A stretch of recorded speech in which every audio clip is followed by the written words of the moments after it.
몇 년 전에 개봉한 증인이라는 영화가 있습니다. 이 청룡 영화상을 비롯해서 이 각종 시상식을 휩쓸었던 그의 가장 괜찮았던 영화 중에 하나였는데요.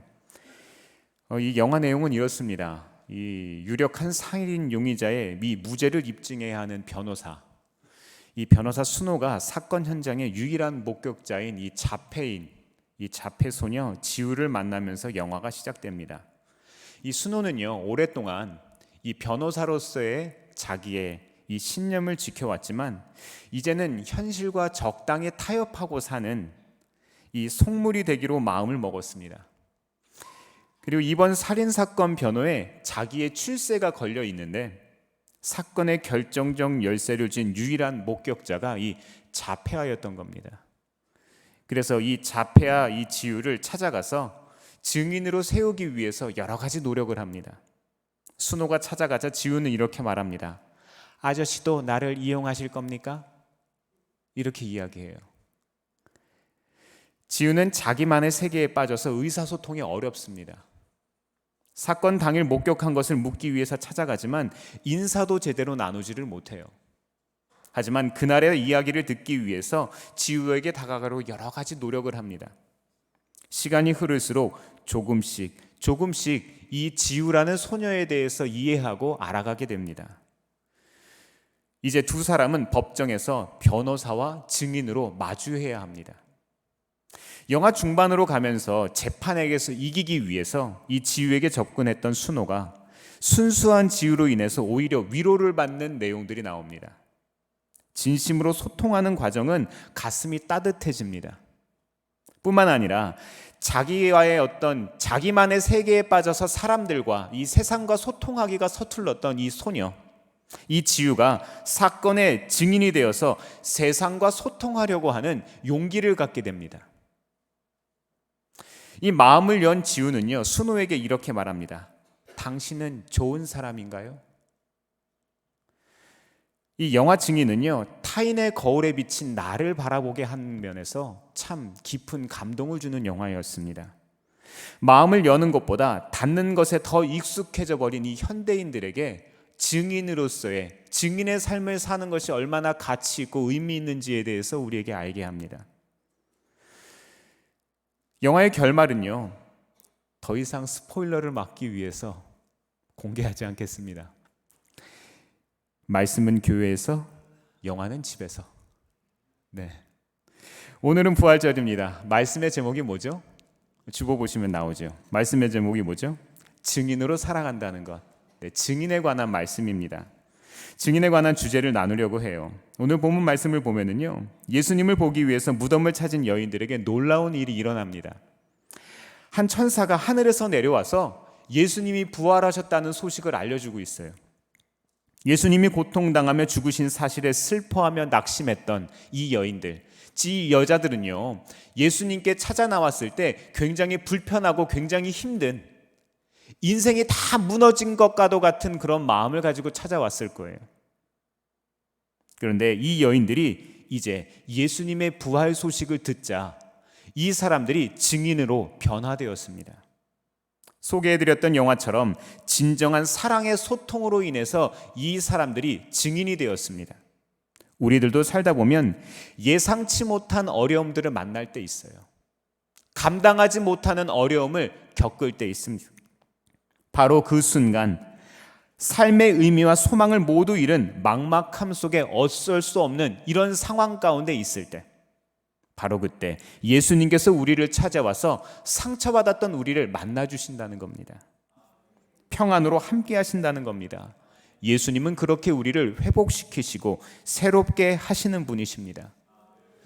사랑하는 성도 여러분, 이 시간 우리 가운데 예수님이 주시는 그러한 평안이 가득하기를 바랍니다. 이렇게 경험한 부활의 기쁨을 세상 속에 전하는 증인으로서의 신앙을 갖기를 바랍니다. 그렇다면 부활을 전하는 증인으로 살아가려면 어떻게 해야 할까요? 오늘 말씀을 통해 교훈하시는 부활 신앙은 무엇일까요?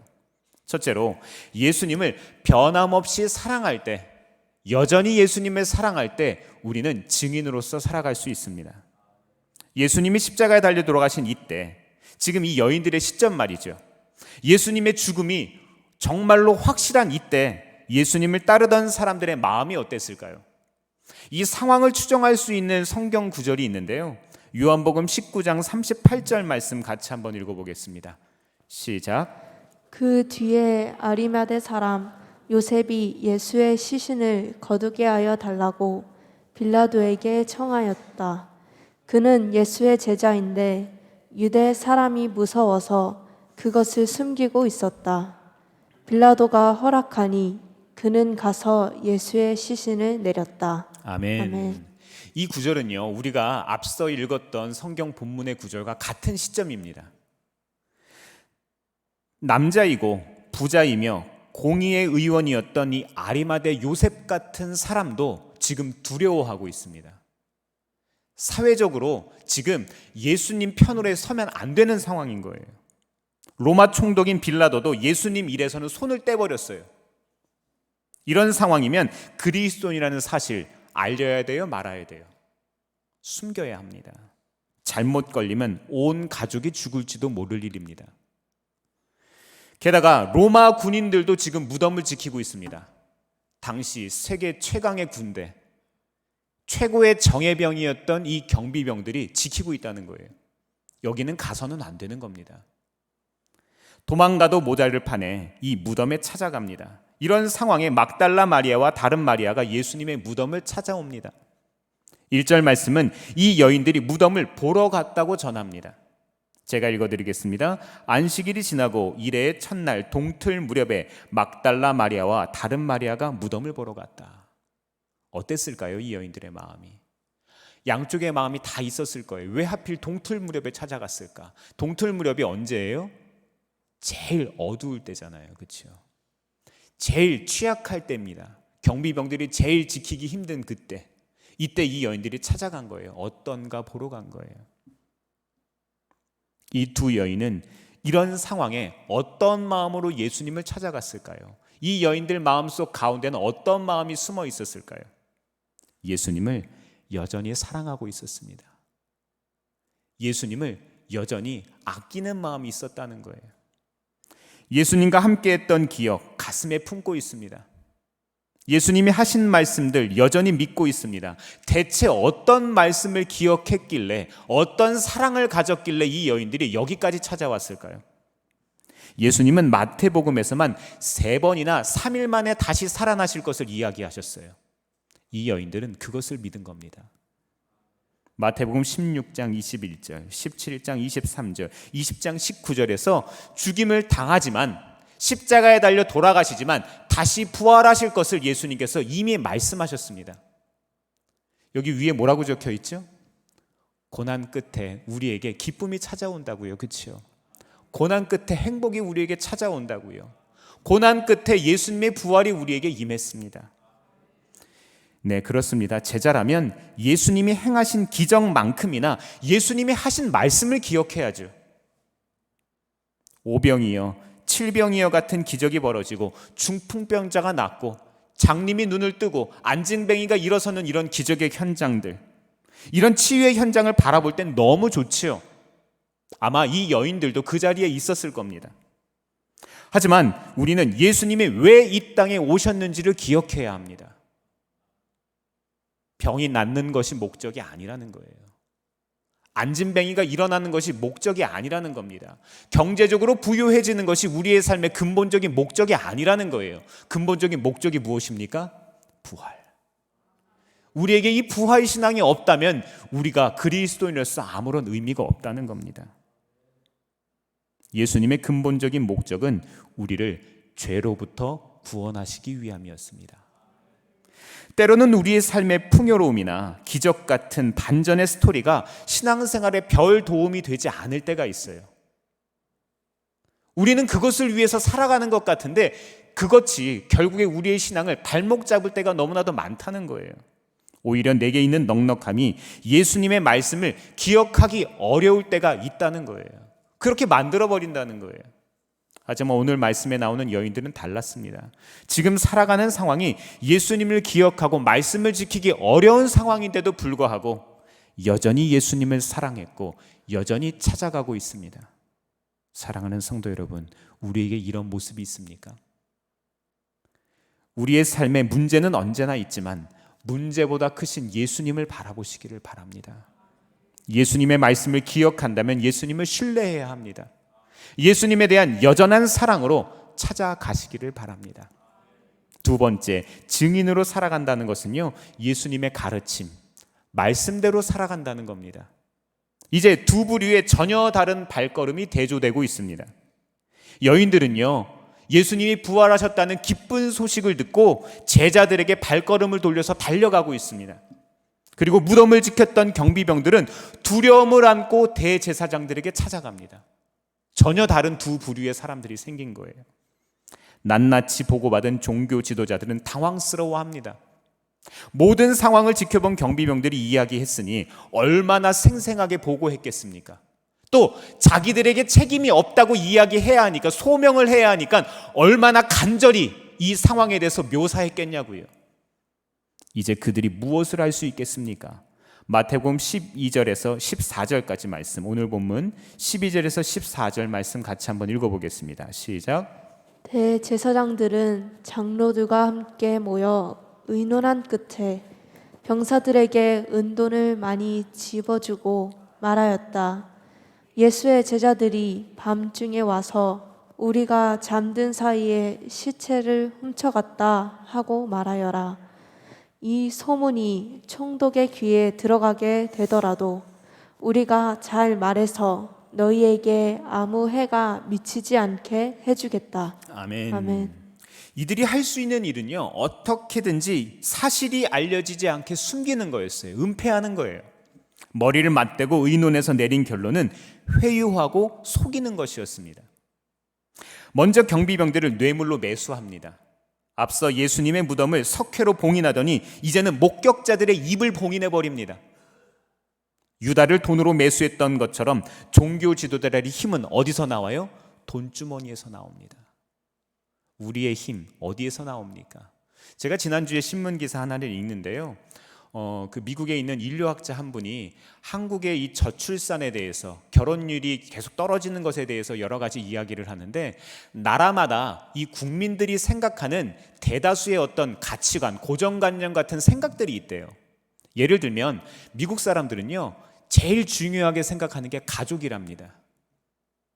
대만 사람들, 중국 사람들은요, 제일 중요하게 생각하는 가치가 국가라고 합니다.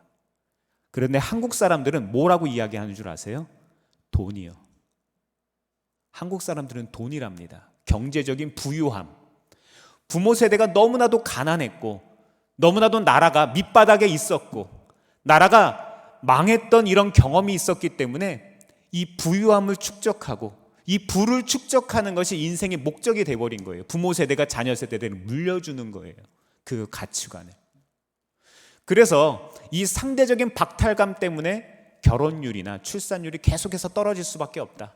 다른 나라 사람들은 뭔가 결혼의 준비가 다 되어 있지 않더라도 결혼을 사랑하면 하게 되는데, 한국 사람들은 사랑의 조건으로 경제적인 조건들이 필요하다는 거예요. 그래서 결혼을 못 한다는 거예요.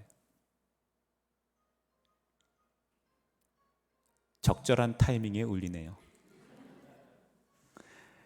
사실을 거짓으로 바꾸는데 거짓의 내용은 앞서 자신들이 빌라도에게 꺼냈던 이야기를 하고 있습니다. 예수님의 제자들이 밤에 경비병들이 잠든 틈을 타 시신을 훔쳐갔다는 거예요. 이 말을 그대로 사람들에게 옮기라고 합니다. 또 경비병들은요, 가르침 받은 그대로 하네요 또.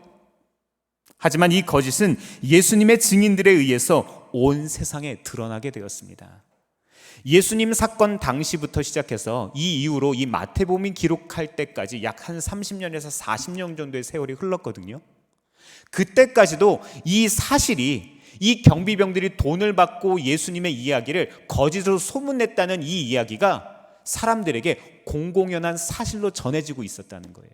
우리들도 알고 있었지만, 그래서 성경의 이 이야기들이 15절 말씀처럼 기록이 되어 있죠. 그렇습니다.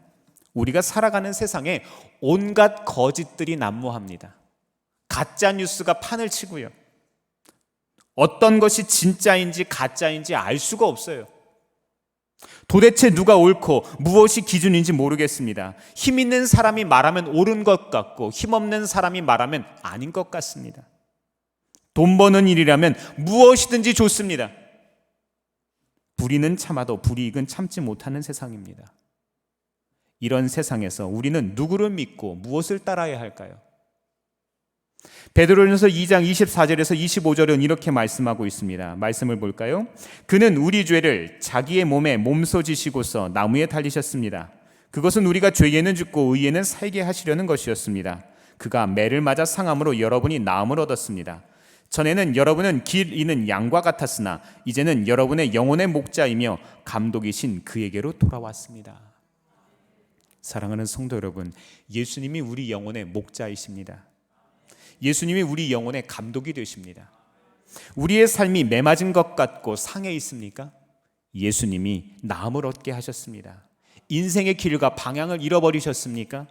예수님이 인도자가 되셨습니다. 이제 우리가 증인으로 살아야 할 때입니다. 이 시간 세상의 가르침을 내려놓고 예수님의 말씀대로 살아가시기를 바랍니다. 세 번째로 증인으로 살아간다는 것은요, 부활을 전하는 겁니다. 전하는 사람이 되는 거예요. 오늘 본문 말씀 2절에 보면은요, 놀라운 일이 벌어집니다. 큰 지진과 함께 천사가 등장해요. 무덤 돌문을 굴리고 번개와 같은 모습을 한 천사가 그 위에 앉았다고 했습니다. 3절에서 4절 말씀을 보면 경비병들은요, 두려워서 넋이 나가버렸어요. 사실 이 두 여인들도요, 초자연적인 이 현상, 정말로 예상하지 못한 이런 천사의 등장을 보고서 놀랬을 거예요. 이때 천사가 여인들에게 뭐라고 말합니까? 두려워하지 말라고 이야기합니다. 그런데 말씀의 문맥을 보면은요, 이 천사는 이어서 하는 이야기들이 이 여인들이 겪고 있는 상황들에 대해서 정확하게 알고 있어요. 5절 말씀에 십자가에 못 박히신 예수님이라는 표현을 사용합니다. 그리고 6절 말씀에는 와서 그가 누우셨던 곳을 보라 이렇게 이야기해요. 이것은요, 예수님이 분명히 고난받으시고 십자가에 달리시고 확실히 죽으셨다 이렇게 이야기한 거예요. 확실히 죽으셨다. 이것은 명백한 사실이다. 너희들이 지금 어떤 상황과 어떤 처지에 있는지 내가 분명히 안다 이렇게 이야기하는 거예요. 인간적으로 보면 모든 소망이 없어졌습니다. 모든 희망이 끊어진 거예요. 하지만 예수님은 이제 무덤에 계시지 않습니다. 천사는 이렇게 말합니다. 6절 말씀 같이 읽어볼까요? 시작. 그는 여기에 계시지 않다. 그가 말씀하신 대로 그는 살아나셨다.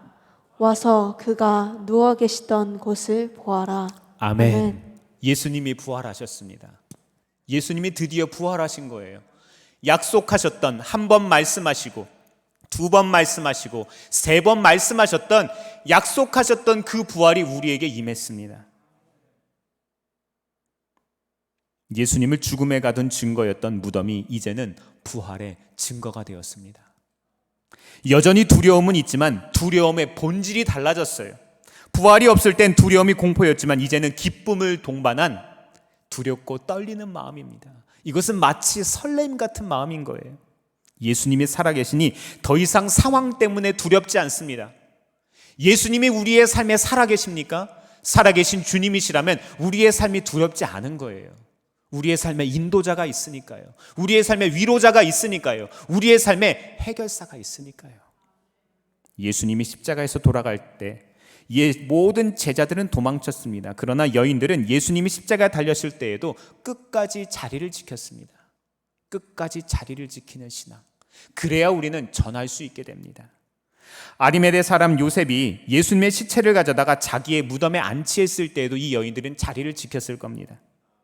여인들은 예수님을 사랑하는 마음으로 끝까지 그분 곁에 머물렀습니다. 사랑하는 성도 여러분, 증인이라면 예수님을 변함없이 사랑해야 합니다. 그리고 예수님의 가르침을 기억해야 합니다. 그리고 그 말씀을 우리는 전할 수 있어야 합니다. 하지만 연약한 우리는요, 가룟 유다와 베드로처럼 예수님을 배반하거나 예수님께 다른 이야기를 할 때가 참 많습니다. 우리의 처지에 빠져서 우리의 삶의 형편 때문에 거기에 집중한 나머지 예수님을 잃어버릴 때가 참 많습니다. 하지만 요한복음 13장 1절은 우리에게 어떻게 말씀하고 계십니까? 유월절 전에 예수께서는 자기가 이 세상을 떠나서 아버지께로 가야 할 때가 된 것을 아시고 세상에 있는 자기의 사람들을 사랑하시되 끝까지 사랑하셨다. 끝까지 사랑하셨다. 사랑하는 성도 여러분, 우리가 예수님의 원수 되었을 그때에도 그분은 우리를 끝까지 사랑하신 분이십니다. 우리도 이 예수님을 끝까지 사랑하며 동행하시기를 바랍니다. 7절 이하 말씀을 보면은요, 이제 천사는 여인들에게 다시 살아나신 예수님께서 갈릴리로 먼저 가 계실 것이니 이 사실을 제자들에게 전하라고 합니다. 그러자 여인들은 지체하지 않고 제자들에게 알리기 위해서 달려갑니다. 그런데 뜻밖의 그 길에서 부활하신 예수님을 만나게 된 거예요. 언제 만나게 된 거예요? 전하러 갈 때. 그 말씀을 전하러 갈 때, 말씀을 들을 때가 아니라 전하러 갈 때 예수님을 만납니다. 우리의 삶에 능력이 없다고요? 우리의 삶에 자신이 없다고요? 우리의 삶에 길이 보이지 않는다고요? 하나님의 말씀을 들은 대로 전하러 갈 때 우리의 삶에 변화가 일어납니다. 예수님께서 우리에게 찾아오신다는 거예요. 예수님이 이렇게 물어보십니다. 평안하냐? 평안하냐? 우리가 제일 원하는 거잖아요. 우리의 삶의 평안, 우리의 삶의 평화, 우리의 삶의 기쁨, 우리의 삶의 즐거움, 우리가 정말 갈망하는 것들이잖아요. 예수님께서 물어보십니다. 평안하냐? 예수님이 주시는 이 평안 우리 가운데 가득하기를 바랍니다. 예수님을 만나야 참 평안을 경험할 수 있습니다. 그분이 주시는 평안을 경험해야만 우리는 증인의 삶을 살 수 있어요. 예수님을 변함없이 사랑했던 여인들, 예수님의 말씀을 기억했던 여인들, 이 여인들에게 찾아오셔서 예수님이 참 평안을 주셨습니다. 이렇게 이 여인들은 예수님의 부활 소식을 전하는 첫 번째 증인이 되었습니다. 예수님은 두려움에 가득 찼던 이들의 마음에 참된 평안을 허락해 주셨습니다. 지난 주간에 우리 고난주간 특별 새벽기도회 했습니다. 이 새벽기도회 전에 제가 보통 한 30분 정도 전에 이렇게 교회를 나왔었는데요. 조금 일찍 교회 예배에 오신 이 성도님 한 분 만났습니다. 계단을 올라가면서 같이 대화를 잠시 나누었는데요. 이 성도님께서 이렇게 말씀하시는 겁니다. 목사님, 저 이번 주에 감사헌금 봉투를 6개를 미리 준비했습니다. 그래서 하루에 하나씩 제가 하나님 앞에 헌금했어요. 그리고 이렇게 덧붙이시는 거예요. 하나님 앞에 미리 감사하면 하나님께서 꼭 감사할 일들을 선물로 주시더라고요. 제가 그 얘기를 듣고 너무 감동을 받았습니다. 우리에게도 하루에 한 가지씩 이런 감사의 조건, 증인의 조건들이 생기기를 바랍니다. 그래서 이런 은혜의 경험을 나누는 증인의 삶을 살아가시기를 바랍니다. 끝으로 다 함께 마태복음 28장 19절 20절 말씀 같이 한번 읽어보겠습니다. 시작. 그러므로 너희는 가서 모든 민족을 제자로 삼아서 아버지와 아들과 성령의 이름으로 세례를 주고 내가 너희에게 명령한 모든 것을 너희들에게 가르쳐 지키게 하여라. 보아라, 내가 세상 끝날까지 항상 너희와 함께 있을 것이다. 아멘. 네, 그렇습니다. 우리들도 여인들처럼 이 시대의 부활의 증인으로 살아가야 합니다. 이 시대 2023년도에 부활의 증인으로 우리를 부르셨습니다. 베드로는 고넬료를 만나서 우리는 유대인의 땅과 예루살렘에서 그가 행하신 모든 일의 증인이라고 이야기했습니다.